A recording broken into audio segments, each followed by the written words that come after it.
이 아침 우리에게 주시는 하나님의 말씀 예레미야 14장입니다.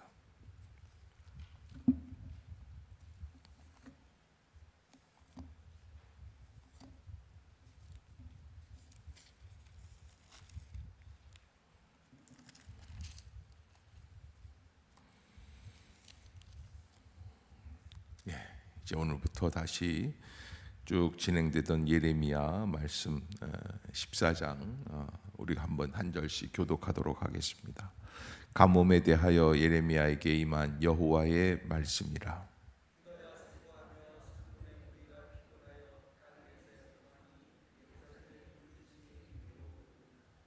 귀인들은 자기 사환들을 보내어 물을 얻으려 하였으나 그들이 우물에 갔어도 물을 얻지 못하여 빈 그릇으로 돌아오니 부끄럽고 근심하여 그들의 머리를 가리며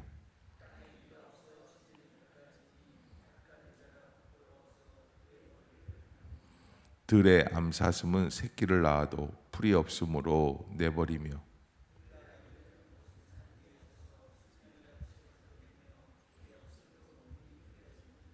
여호와여, 우리의 죄악이 우리에게 대하여 증언할지라도 주는 주의 이름을 위하여 일하소서.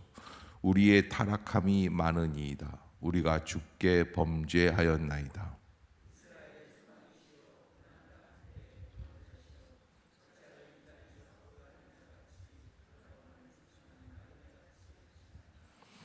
어찌하여 놀란 자 같으시며 구원하지 못하는 용사 같으시니까. 여호와여, 주는 그래도 우리 가운데 계시고 우리는 주의 이름으로 일컬음을 받는 자이오니 우리를 버리지 마옵소서.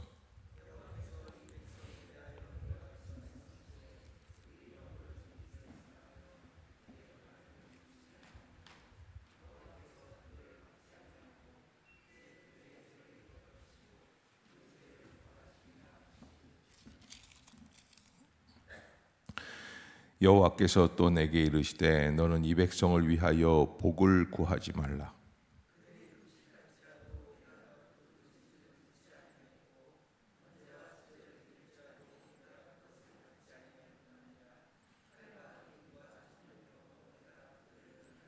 이에 내가 말하되 슬프도소이다. 주 여호와여, 보시옵소서. 선지자들이 그들에게 이르기를 너희가 칼을 보지 아니하겠고 기근은 너희에게 이르지 아니할 것이라. 내가 이곳에서 너희에게 확실한 평강을 주리라 하나이다.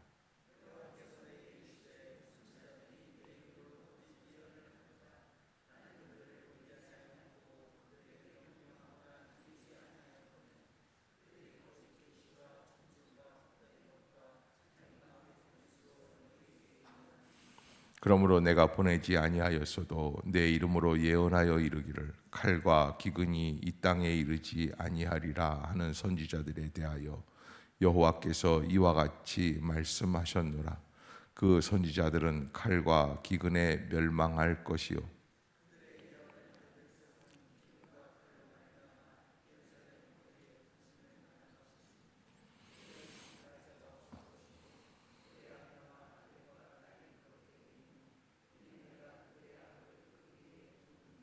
너는 이 말로 그들에게 이르라. 내 눈이 밤낮으로 그치지 아니하고 눈물을 흘리리니 이는 처녀딸 내 백성이 큰 파멸 중한 상처로 말미암아 망함이라.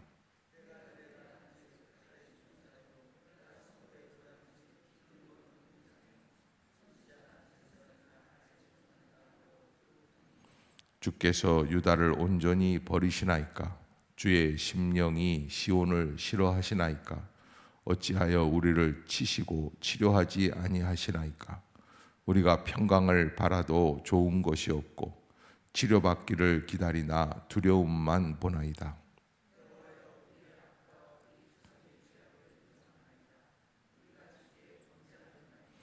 주의 이름을 위하여 우리를 미워하지 마옵소서. 주의 영광의 보좌를 욕되게 마옵소서. 주께서 우리와 세우신 언약을 기억하시고 패하지 마옵소서. 이방인의 우상 가운데 능히 비를 내리게 할 자가 있나이까? 하늘이 능히 소나기를 내릴 수 있으리이까? 우리 하나님 여호와여, 그리하는 자는 주가 아니시나이까. 그러므로 우리가 주를 앙망하옵는 것은 주께서 이 모든 것을 만드셨음이니이다 하니라. 아멘. 할렐루야. 이 아침 주의 전을 찾으신 여러분들에게 하나님의 은혜와 평강이 함께 하시기를 축원합니다. 오늘 예레미야 14장, 하나님께서 이스라엘 백성들을 징벌하시는 심판의 시작이 되는 그러한 부분입니다. 예레미야는 지금까지 하나님께서 이스라엘 백성을 심판하신다 경고하던 메시지였는데, 이제부터는 14장, 15장, 이게 14장, 15장의 제목은 심판의 시작입니다. 그래서 여러분, 우리가 하나님의 말씀은 말씀만 되어지는 게 아니라 말씀대로 되어지는 역사예요. 그것을 우리가 깨닫고 하나님의 말씀 앞에서 늘 조심스럽게 살아가야 된다는 것이 참 우리에게는 중요한 사실입니다. 왜냐하면 말씀이 선포되어지면 그 말씀이 이루어지는 역사가 있다는 거예요. 하나님의 말씀은 하나도 그냥 바닥에 떨어지는 것이 없다고 말씀을 하고 있어요. 그래서 하나님께서 뭐라고 말씀을 하시는가, 예레미야가 계속해서 심판에 대해서 말씀을 했었는데 그게 말씀뿐이냐? 아니라는 거예요. 이제 시작하는데, 이 시작할 때에 어떤 일들이 벌어졌느냐면 가뭄으로부터 시작했어요. 그래서 전쟁의 피해라든지 아니면 우상 숭배의 타락이라든지 이런 것들도 있지만은 제일 먼저 자연적인 현상.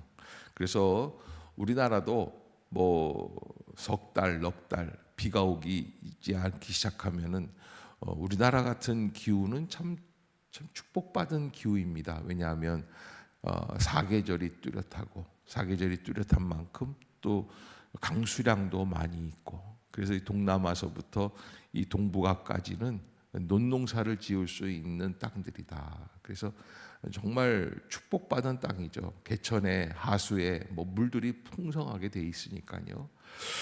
그런데도 불구하고 한 3개월, 4개월 비가 내리지 않으면 이렇게 과학이 발달된 시대에도 가뭄이 들게 되고, 가뭄이 오면 먹을 물이 없게 돼요.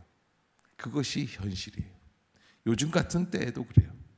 그런데 과거 2000년 아니 2700년 전에 이 중동 지방에서의 가뭄은 비극 자체예요.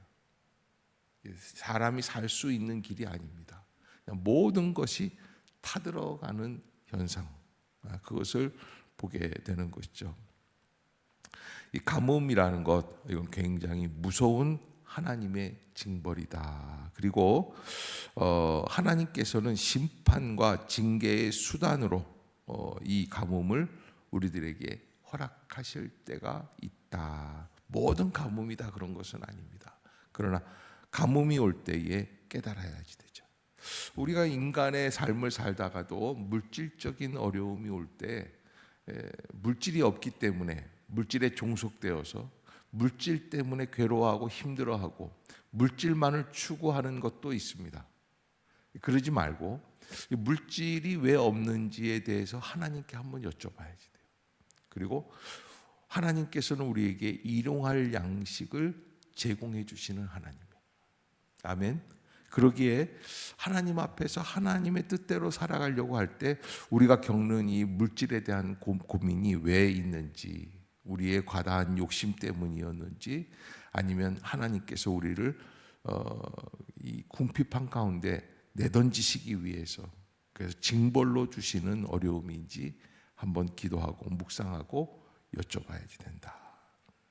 그래서 이런 이 기근이 있고, 물질적 기근이 있고, 더 나아가서 중요한 건 영적 기근이 있어요. 영적 가뭄이에요. 말씀을 들어도, 교회에 나와도, 예배 시간에 앉아 있어도 즐거움이 없어요. 다 메말라 버리고, 귀의 음성이 들리지 않고, 찬양이 되어지지 않고, 그리고 하나님 앞에 기도하는 것이 막히고. 그래서 이런 분들이 계세요. 목사님, 기도하려면 기도가 안 나와요. 영적 가뭄의 신호예요. 그래서 이러한 때 우리가 하나님 앞에서 이 영적 가뭄을 어떻게 극복해야 되는가? 오늘 본문을 보면서 이게 징벌이다. 징벌. 하나님 앞에서 어떻게 해야지 될까?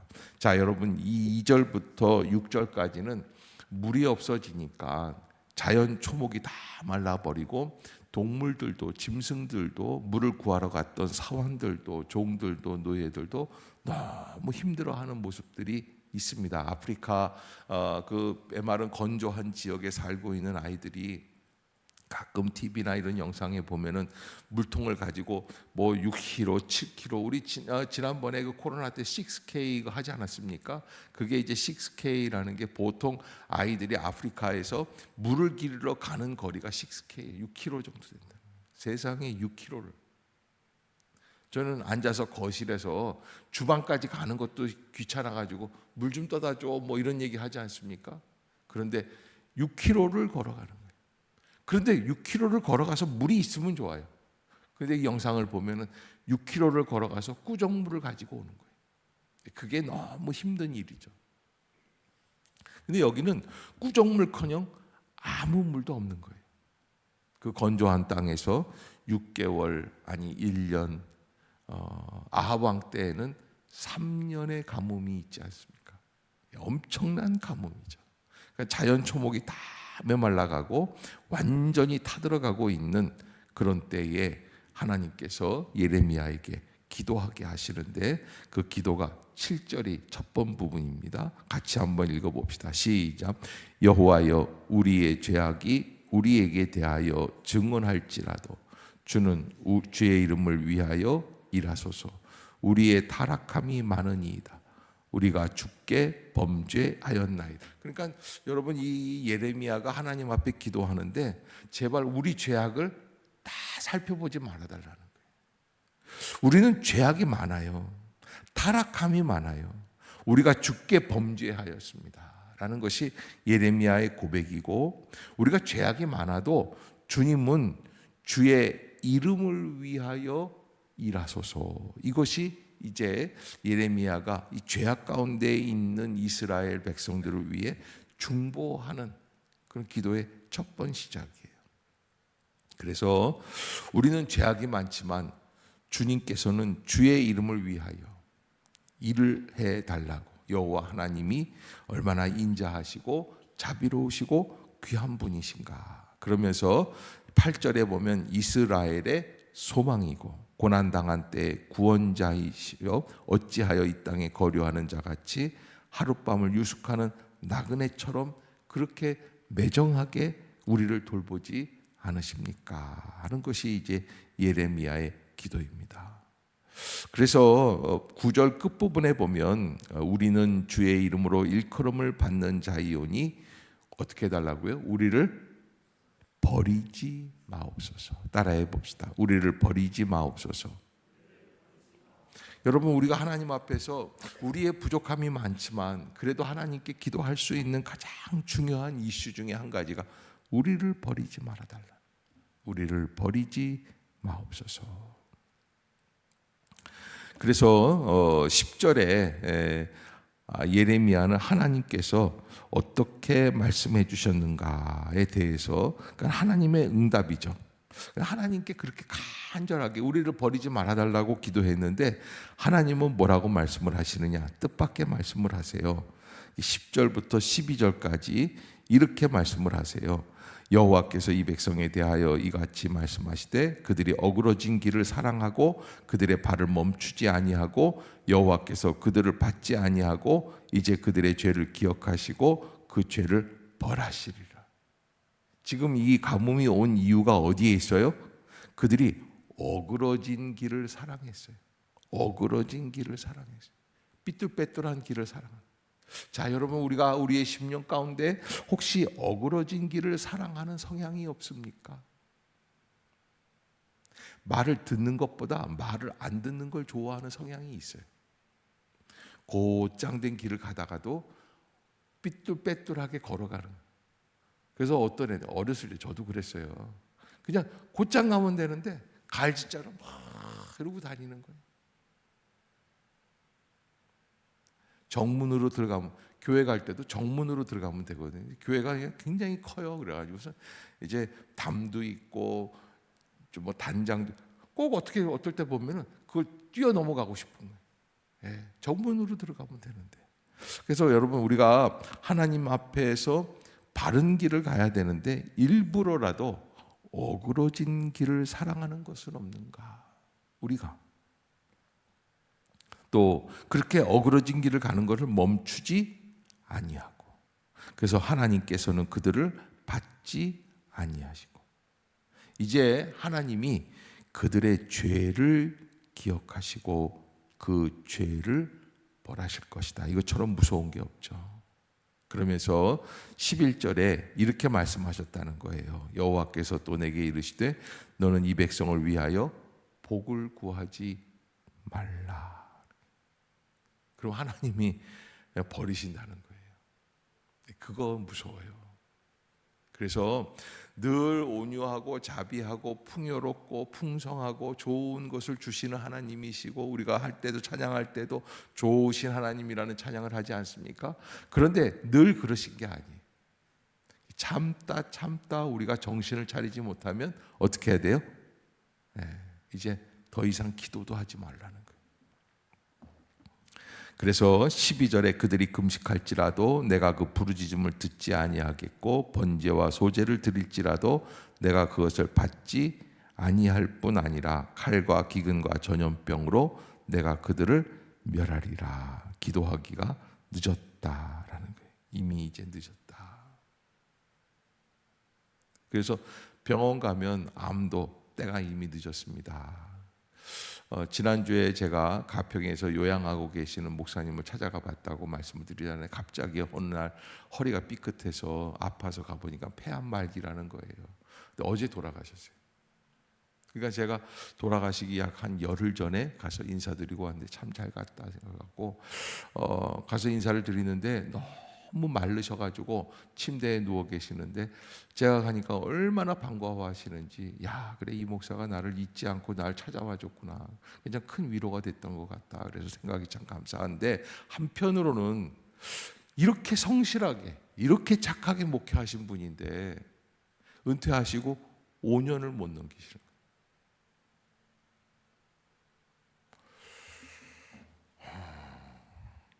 거예요. 어느 기관에서 조사를 한 거에 대해서 제가 이제 그 총회 기관에 대해서 한번 질문을 했댔어요. 그래서 그 회사 그 직장에 그 총회 사무실에 근무하고 있는 간사하고 이런 얘기 저런 얘기 하다가, 아니 그래, 목사들이 이렇게밖에 안 돼. 그러니까 그 간사가 하는 말이, 목사님들이 오래 못 사세요. 속 좀 새기지 마세요. 그러니까 오래 좀 살게. 예? 그래도 은퇴하고 한 10몇 년, 한 20년은 살아야, 그래야 몇 살이에요? 그래야 90밖에 안 되는 거예요. 네? 여러분들은 120세까지 살려고 다 계획을 짜놨잖아요. 네? 신현대 장로님 그러시죠? 네? 지금도 뭐 총각 같으신데 그냥 더 오래 사시려고. 응? 그러니까 목사들 수명이 짧대요. 야, 그렇구나. 근데 여러분, 이게 마지노선이 있다는 거예요. 그래서 우리가 하나님 앞에서 항상, 우리가 새벽에 나오는 이유도 딱 한 가지밖에 없어요. 그게 뭐예요? 하나님의 뜻이 무엇입니까? 나는 말씀대로 살아가고 있습니까? 안 나온 사람들, 어저께까지는 좀 나오더니 오늘은 그냥 횡 하고 막 그러고서는 이제 안 나온 사람들 이렇게 꼽지 말고, 중요한 건 뭐예요? 나와 하나님이에요. 거기에 모든 게 다 담겨 있어요. 나와 하나님. 다른 게 중요한 게 아니에요.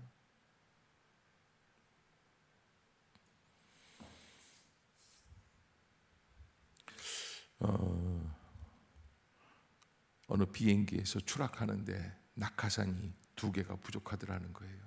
그래서 미국 사람 한 사람이 일하더니, 나는 미국 시민이요. 그러더니 그냥 낙하산 없이 뛰어내린 거예요. 그런데 얍삽한 어느 사장인데 직원 옆에 이렇게 있는 그 낙하산을 뺏어가지고서 이건 놔줘. 그러더니 촥 하고서는 나는 산다. 그러고서는 사장님이 먼저 뛰어내렸어요. 그런데 남아서 이렇게 보니까 낙하산이 모자르질 않아 딱 맞아요. 그러니까 아니 아까 사장님이 하나 갖고 갔잖아. 그러니까 그거 제 배낭인데요. 우리 인생이 그런 거예요. 내 욕심 속에서 내가 뭔가 잘하려고 하고 내 욕심을 채우려고 하고 그게 내가 좋은 길이 아니에요.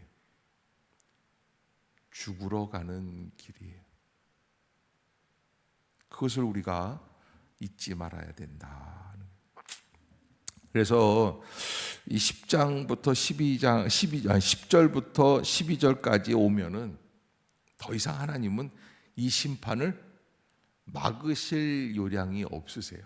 예레미야 선지자는 이사야는 이제 심판이 오기 한 100여 년 전에 활동을 했던 사람인데 이 사람은 어때요? 지금 심판의 한 복판에 있는 거예요. 그러니까 심판의 한 복판에 있는데 누가 이런 사람을 좋아하겠어요? 대개 보면은 선지자들이 이렇게 얘기를 하는 거예요. 13절부터 보면은 이에 내가 말하되 슬프도소이다 주 여호와여 보시옵소서. 선지자들이 그들에게 이르기를 너희가 칼을 보지 아니하겠고 기근은 너희에게 이르지 아니할 것이라. 지금 이렇게 가뭄이 오고 어려움이 오고 그러는데도 거짓 선지자들이 뭐라고 얘기를 하냐면 너희들 칼을 안 볼 거야. 기근이 아님할 거야. 이렇게 거짓된 평화를 약속한다는 거예요. 다 잘 될 거야. 그런다는 거예요. 그런데 예레미야는 그럴 수가 없어요. 하나님이 너무 선명하게 이제 망할 거야. 그러니까 예레미야 혼자 어떤 얘기를 하냐면 망한다. 이 얘기를 하니까 사랑을 받겠어요? 못 받겠어요? 못 받지. 왕들이 다 불러다가 얘기하느니 너는 어쩌면 그렇게 말을 안 듣고 지멋대로 예언을 하느냐. 그게 이제 예레미야의 고민이에요. 하나님 나한테 이렇게 말씀을 하셨는데 그래서 그 거짓 예언을 하는 사람들에 대해서 15절에 이렇게 말씀을 하세요. 그러므로 내가 보내지 아니하였어도 내 이름으로 예언하여 이르기를 칼과 기근이 이 땅에 이르지 아니하리라 하는 선지자들에 대하여 여호와께서 이와 같이 말씀하셨노라. 그 선지자들은 칼과 기근에 멸망할 것이다. 이 선지자의 주된 이슈 사명은 뭐예요? 똑바로 전하는 거예요. 그런데 똑바로 전하지 않은 사람들은 다 멸망할 것이다.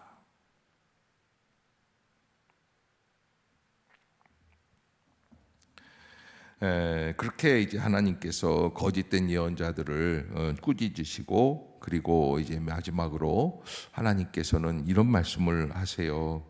17절부터 18절까지 너는 이 말로 그들에게 이르라 내 눈이 밤낮으로 그치지 아니하고 눈물을 흘리니 이는 처녀딸 내 백성이 큰 파멸 중한 상처로 말미암아 망함이라. 예루살렘의 멸망 향해서 하나님은 뭐 하고 계신다는 거예요?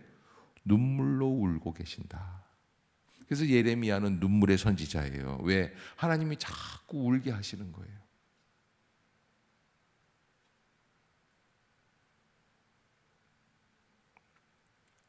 그렇게 14장에서는 심판이 시작이 됩니다. 하나님께서는 아무리 이스라엘 백성들이 기도하고 예레미야 선지자도 기도하지만 그 말씀에 반응하지 아니하시고 심판의 길을 정확하게 시행하시고 그러나 그 심판 속에서 거짓된 예언을 하는 예언자들을 꾸짖으시고 그리고 하나님은 철저히 울면서 이 심판을 해나가신다. 이 심판이 말이 심판인지 나라가 완전히 망하는 거예요. 그런 심판이에요. 우리가 하나님 앞에서 어떻게 살아가야 할 것인가 하는 것들을 깊이 깨달으며 하나님의 음성을 듣고 나아갈 수 있는 그런 믿음의 성도들. 우리가 이 심판 하나님이 이렇게 말씀하시는 거에 대해서 한 번 더 생각해보고 여러분 이게 그런 게 있죠. 이 폭포를 앞두고 낭떠러지가 있잖아요. 그러면 그 인계점이 있다는 거예요. 그러니까는 어느 정도까지 가다가 배를 돌려야지 돼.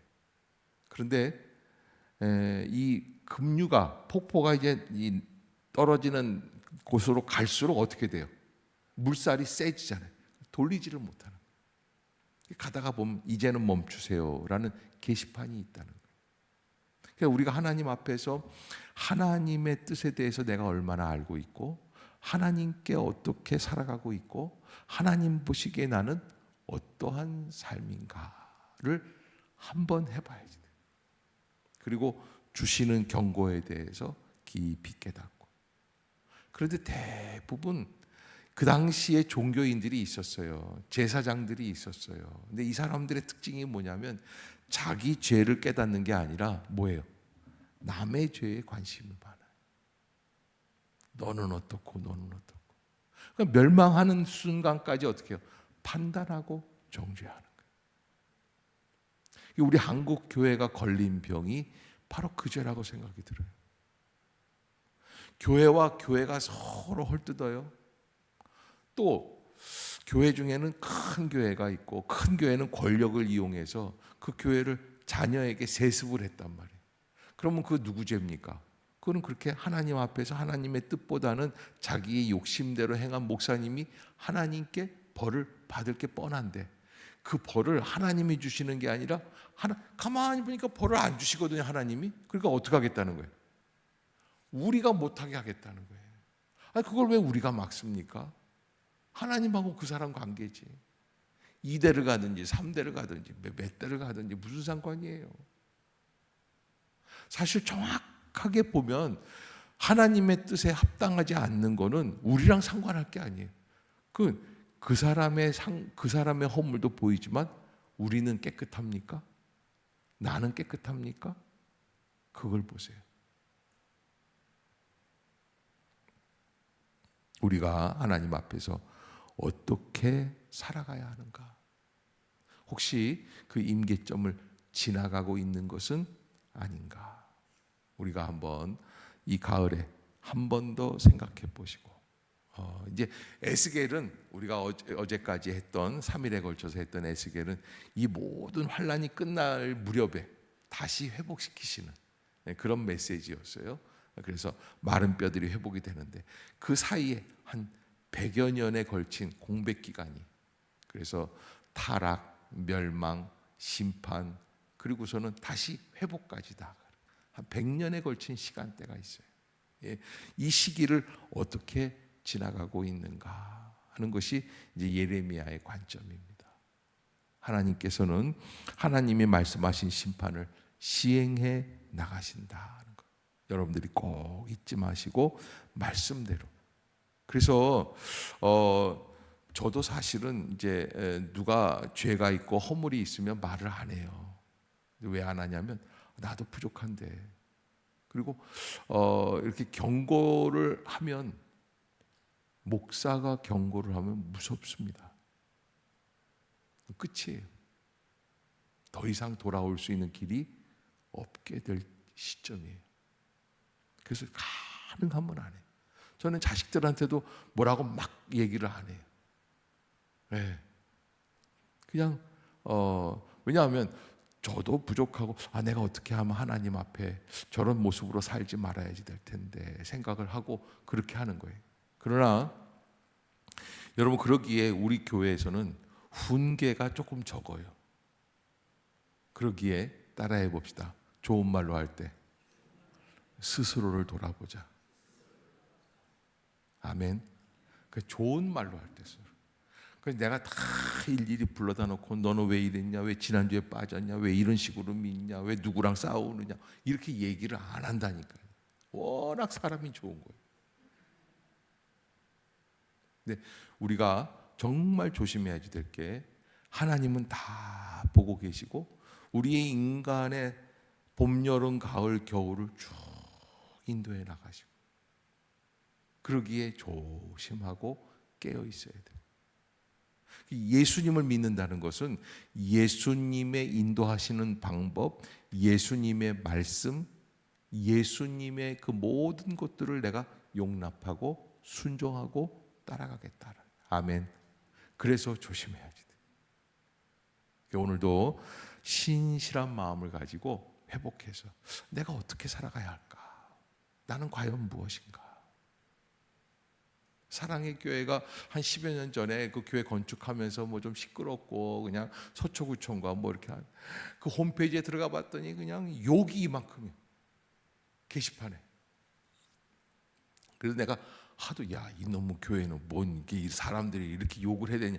그 봤더니 신학생이나 목회자가 아니면 할 수 없는 말들이 대부분이에요. 그러니까 누가 하는 거예요?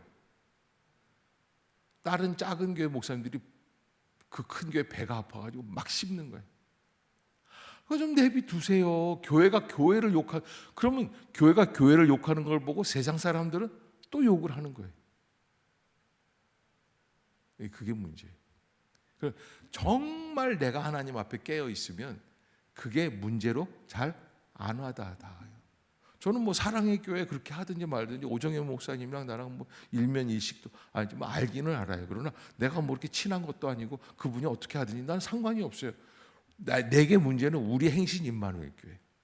우리가 하나님 앞에서 바로 서고 이 지역에서 어떻게 하든지 빛의 존재, 소금의 존재로 살아가는지 그 일을 해야지 되는데 그걸 그냥 신경을 쓰고 그냥 거기다가 댓글을 달고 그러면 하나님이 좋아하시겠습니까? 그러니까 남을 판단하고 정죄하는 에너지를 가지고 뭘 해야지 돼요? 나를 좀 보세요. 그래야 이런 어려움들이 오지 않는다는 거예요. 어떨 때 보면은 어떤 권사님들은 저한테 와서 아유 목사님 못 보셨어요? 아유 지난주에 보니까 아무개 집 집사 딸이 그냥 머리를 그냥 아주 그냥 노랗게 물들여가지고서 그냥 아유 청바지 다 찢어지고 아유 교회 그러고 와도 되는 거예요. 네 딸이나 잘하세요. 남의 딸 할 게 아니에요. 예. 여러분 눈에 보이는 게 있죠. 근데 제가 늘 말씀드리면 눈은 나를 보는 게 아니라 누굴 보게 돼 있어요. 그러니까 제가 하나님께 늘 드리는 말, 내가 창조 때 있어야 된다니까요. 그리고 나는 이 속에다가 여기다가 눈 하나 이렇게 해가지고서는 이렇게 보면 다 내 속을 볼 수 있게끔. 그 하나님은 그런 서비스를 안 해주셨어요. 밖으로만 보게 돼 있어요. 이게 무서운 거예요. 그러면 안을 볼 수 있는 눈은 어디에 있을까요? 말씀에 있어요. 아멘. 말씀 앞에 선다는 건 뭘까요? 코람데오예요. 하나님 앞에 서는 거예요. 하나님은 나를 아세요. 그분 앞에 서서 말씀을 보고 그분 앞에 서서 나 자신에 대해서 한 번 더 성찰을 해봐야지. 따라해 봅시다. 남의 허물이 내게 잘 보이면 나도 그만큼 죄진 거다. 남들이 이렇게 보면은 그래서 그런 우리 옛말에 속담이 틀린 게 없잖아요. 그래서 모 눈에는 뭐만 보인다고 그러잖아요. 아멘? 아멘을 못 하시겠죠? 그러니까 우리가 알아야지 돼요. 뭐가 보이면 나도 그렇구나. 예. 잊지 마시고 이제 사실 14장, 15장은 굉장히 슬픈 장입니다. 그리고 이게 끝까지 갑니다. 이제부터. 그리고 이제 이때부터 이제 예레미야는 울기 시작을 하고, 그 이제 예레미야 애가에서 눈물의 선지자 예레미야의 그 통곡이 계속 이어지죠. 이게 이제 그 이스라엘의 비극의 역사고 하나님이 심판하시고 그래서 멸망하는 이스라엘의 멸망사라고 할 수 있는데, 그런데 참 놀라운 거는 멸망했는데 멸망이 또 아니에요. 예, 우리는 멸망하지만 하나님은 또 다시 회복시키시는 하나님. 아멘. 그래서 그런 의미에서 예레미야는 오해를 많이 샀습니다. 사람들한테 자꾸 바벨론 포로로 가라는 거예요. 끌려가는데. 예, 군대에 가는 것도 빨리 가라 그러면 오해를 사는데, 아니 남의 나라 포로로 가는데 그거를 그냥 가라고 그러니까 그게 진짜 예레미야의 큰 고민이었죠. 아무튼 오늘부터 시작하는 이 예레미야의 하나님 심판의 시작에 대한 메시지, 가뭄으로 시작했다. 가뭄으로 시작했다. 우리의 주변에서 이상한 증세들이 나올 때 우리는 깨닫고 그 다른 사람 문제가 아니라 내가 문제다. 나는 어떤가? 나는 하나님 앞에서 바르게 살아가고 있는가? 하나님 앞에서 온전한 마음으로 그렇게 살아낼 수 있는 믿음의 성도들이 되시기를 주의 이름으로 축복합니다. 기도하겠습니다.